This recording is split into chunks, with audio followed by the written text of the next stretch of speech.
RFI Convida. Silvano Mendes. Ela é diretora de cinema e está na capital francesa para a projeção do filme O Rochedo e a Estrela, que faz parte da programação do Festival de Cinema Brasileiro de Paris. RFI convida hoje Kátia Mezel. Bom dia, Kátia. Bom dia, Silvano. Esse documentário conta a história da primeira colônia judaica das Américas, localizada no Recife, é isso? É isso mesmo, é a primeira colônia judaica do Novo Mundo. E justamente fundada por cristãos novos, perseguidos pela Inquisição na Europa, não só na Europa, mas no Novo Mundo católico também, que eram os outros países de colonização espanhola, e Pernambuco, por uma estranheza, foi colonizado durante um certo tempo pelos holandeses. E os holandeses, como não católicos, protestantes, comerciantes, espertos, né? Eles aceitaram os judeus, que no caso ainda nem eram exatamente judeus, eram os cristãos novos que tinham sido batizados a pulso em Portugal. Convertidos à força. Convertidos à força e, por questão de sobrevivência, foram para a Holanda e da Holanda viram essa oportunidade imensa do novo mundo desconhecido, que era o Brasil, Pernambuco.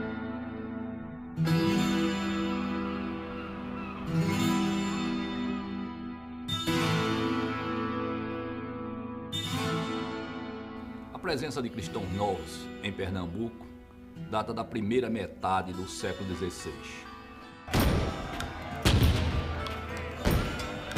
Quando se dá a vitória completa dos holandeses, Nassau é contratado pela Companhia das Índias Ocidentais para vir governar o Recife.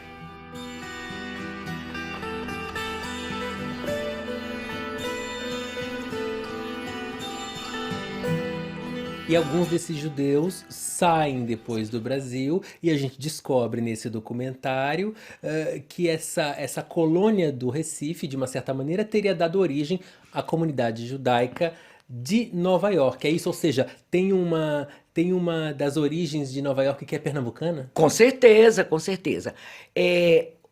O período holandês durou 24 anos, então foi de muita irmandade com os judeus. Maurício de Nassau se dava muito bem com essa comunidade judaica, que de certa forma era uma comunidade intelectualizada, era trading, era business, né? era comércio.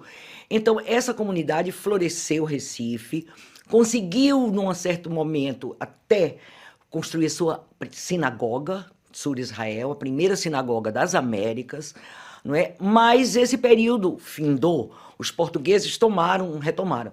Nessa retomada, os holandeses negociaram 3 meses para que os judeus pudessem sair, porque senão seriam fritos na fogueira de novo, né? E nesses 3 meses houve uma coisa muito espalhada, eles foram saindo para onde dava.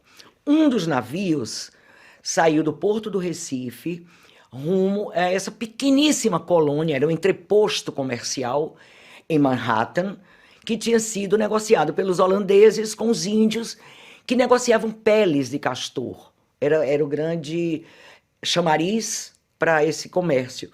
Então os judeus chegaram nesse pequeno entreposto, Que era a Nova Amsterdã. que era Nova Amsterdã, e aos poucos foram desenvolvendo até se tornar Nova York, e lá também fundaram a primeira colônia judaica da América do Norte. Inclusive, o primeiro cemitério judaico de Nova York é composto principalmente por nomes de consonância portuguesa. De consonância portuguesa, e muitos já se verifica que foram judeus, cristãos novos judeus, que passaram por Pernambuco.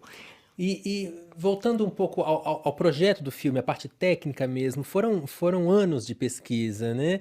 Foram dezenas de entrevistas em 4 países para esse documentário, várias reconstituições de época, Sim. inclusive de objetos autênticos do século XVII. O que foi mais difícil nesse projeto?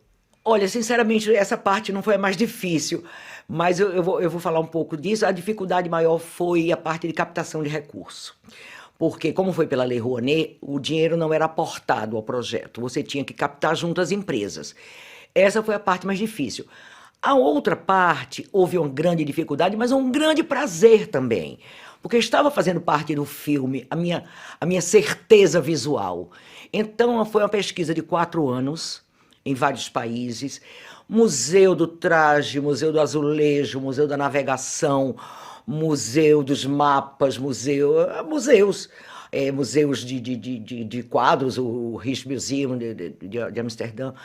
Então, foi muito prazeroso, foi difícil, mas eu tinha também ao meu favor que eu falo francês e inglês. Então, eu não contratei um pesquisador, eu mesma fui. Então, foi um grande prazer, embora trabalhoso, mas um grande prazer, porque cada passo que eu dava, por Torre do Tombo, em Portugal, em Lisboa, para ver o quê? Os processos da Inquisição, eu tinha que me nutrir com o que a modernidade me colocava à disposição. Então, essa pesquisa foi muito incrível, eu consegui objetos muito incríveis, inclusive tem uma cena de reconstituição que é uma reunião entre judeus e holandeses, é uma reunião comercial, e que há um pagamento. E nesse pagamento são moedas cunhadas realmente no século XVII. Ou seja, tem um trabalho de reconstituição muito preciso. Muito preciso. Por exemplo, nessa mesa só tinha objetos de estanho, que era como era usado, eram os pratos de estanho, os jarros de estanho. Então eu procurei, como eu estudei, tenho formação de arquitetura, eu tenho muito história da arte, então eu procurei ser o mais sincera possível nesse assunto. Como também, de outro lado, eu também assumi a modernidade nos lugares. Por exemplo, o Marco Zero, em Pernambuco, foi da onde saíram os judeus no Porto do Recife. Hoje em dia não tem mais nada a ver. Inclusive é uma obra maravilhosa do Cícero Dias. Eu faço a saída ali. Ali foi o local geográfico. Então as interferências urbanas que acontecem, eu assumo. E é uma licença poética também. É uma licença poética. Como em Amsterdã também. Aquele casario século XV, século XVI, é aquilo ali, mas passa bicicleta, passa barquinho, aí eu assumo também. Claro, claro. E a gente sabe que esse tipo de história sempre interessa porque tem uma dimensão internacional, né? O filme O Rochedo e a Estrela, L'Étoile des Amériques. Adorei o título. O título aqui na França. Já foi projetado no Brasil, foi projetado algumas vezes no exterior. Como a comunidade judaica tem reagido diante desse projeto?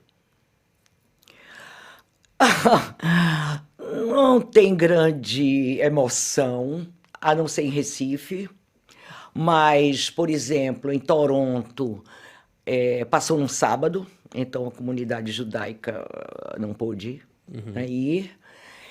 Passou em Nova York, em 2005, Work in Progress, dentro de um festival de cinema judaico. Foi muito bem recebido. Passou num festival judaico em Montevidéu, que ganhou uma menção. Passou na Amazônia, ganhou um prêmio de melhor documentário, mas não houve um expressivo. Talvez porque seja uma coisa mais distante, e talvez porque seja uma história de sucesso, não seja de penúria e de né, emoção forte. E a gente sabe que no Brasil a tradição da história oral é muito forte, né? O lado negativo disso é que muita coisa se perde nessa história oral. Eu imagino que tem muita gente que deve ter descoberto as suas origens judaicas um pouco com a história desse filme, não? Sim, a partir do momento que eu comecei as pesquisas em 98... por aí. Bom, eu já venho interessado nesse assunto desde 80 e pouco, mas não tinha subsídios, eu não encontrava. Então, o que eu encontrava eram conversas. A partir de 90 e tal, já tinha alguns outros livros que a gente já podia. Mas eu sinto também que começou-se... O fim do meu filme são com os cristãos novos que se redescobriram judeus.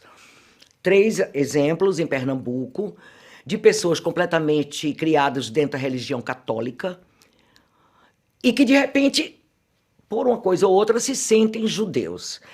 E aí vão buscar na família, a família diz não. E daí partem para uma pesquisa de nomes e de árvore genealógica e vão chegando a essas raízes de cristãos novos. E isso foi multiplicando o interesse. Hoje em dia, eu acho que na Espanha e Portugal existe uma lista de sobrenomes que são definitivamente sobrenomes cristãos novos, judeus, anciões, etc. Então, acho que, de certa forma, ajudou muito a isso, sabe? Embora que não teve a divulgação na época que eu esperava, mas que agora está tendo, né? E justamente agora está tendo, com essa projeção aqui no Festival de Cinema de Paris, projeção que também marca os 50 anos da sua carreira, com homenagem no Festival de Recife. Tem um novo projeto pela frente aí, é isso? Pois é engraçado, porque 50, eu digo assim, 50 anos de cinema, de repente eu caí em mim e tinha passado esse tempo. Aí eu brinco dizendo assim, não é feito o casamento que a gente cada ano comemora, bodas disso, bodas daquilo. Não, é a tua vida. Então, de repente, você tem um marco de 50 anos de imagens, com 300 trabalhos realizados, entendeu? Em vários formatos, bitolas, gêneros, etc. E é muito bom você ver que as pessoas prestam atenção a isso, a homenagem significa isso, né? De assim, olha, percebemos o seu trabalho, achamos importante. Então eu vejo a homenagem muito como isso, como uma oportunidade de mostrar meus trabalhos, de dar a minha palavra, né? E acho fundamental também essa fluidez que eu assumo de ir nos lugares. Eu fui o ano passado em Toronto, no Festival de Cinema, convidado também pela Katia Adler, que é a responsável pelo festival aqui do cinema brasileiro de Paris, e foi muito bem recebido pelo público, pela mídia. Então, assim, eu fico muito contente e acho que cada vez mais a gente tem que se empenhar, porque hoje em dia é muito fácil você colocar o seu filme, né? As pessoas dizem, nada, eu vou pro show, filmo Chico Science, eu filmo não sei quem, e boto no YouTube. Então, para os mais comuns dos mortais, que não são cineastas e profissionais, esse veículo de mostrar está muito à mão. E nada melhor, justamente. Não é? Isso é uma democratização da mídia. Isso é bom, isso não faz cinema quem não realmente não quer. E falando de fazer cinema, você tem um projeto novo agora em Fernando de Noronha. E esse, o projeto novo, é que eu ganhei do Ministério da Cultura, um projeto chamado Não Parto, Parto Sim, que é um projeto muito particular, porque as mulheres nativas da ilha de Fernando de Noronha, elas não são permitidas dar à luz na ilha. Muitas controvérsias, é uma coisa que mexe muito com as mulheres, mas há controvérsias. Uma de que a própria administração diz que nós não temos capacidade num hospital de montar uma equipe para um parto, para ter 2, 3 partos por ano. Então fica muito oneroso, fica mais barato pegar esta mulher e mandar para Recife com um amparo, com uma ajuda psicológica e tudo mais, e ela ter o amparo de um hospital aparelhado para isso. Outros dizem que não, que é por causa da territorialidade, que as crianças, que eles não querem que expanda a população, porque, de qualquer forma, é uma ilha, tem uma geografia limitada e 70% dessa ilha é território ecológico, ambiental, é uma reserva. Protegida. É protegido. Então, há divergências e eu fiz, então, uma ficção baseada em fatos reais, com algumas incursões no documentário, que eu não posso deixar de ser documentarista, E é um projeto que está andando. E é um projeto que está andando, tá que eu devo estar com ele pronto até agosto, segundo o meu contrato com o Ministério. Perfeito, perfeito. A RFI convidou hoje Kátia Mizel, diretora do filme O Rochedo e a Estrela, que faz parte da programação do Festival de Cinema Brasileiro de Paris. Obrigado pela presença. Eu lhe agradeço e quero lembrar que a sessão vai ser na quinta-feira, às 4h15 da tarde, e espero que quem puder e tiver podendo, que vá.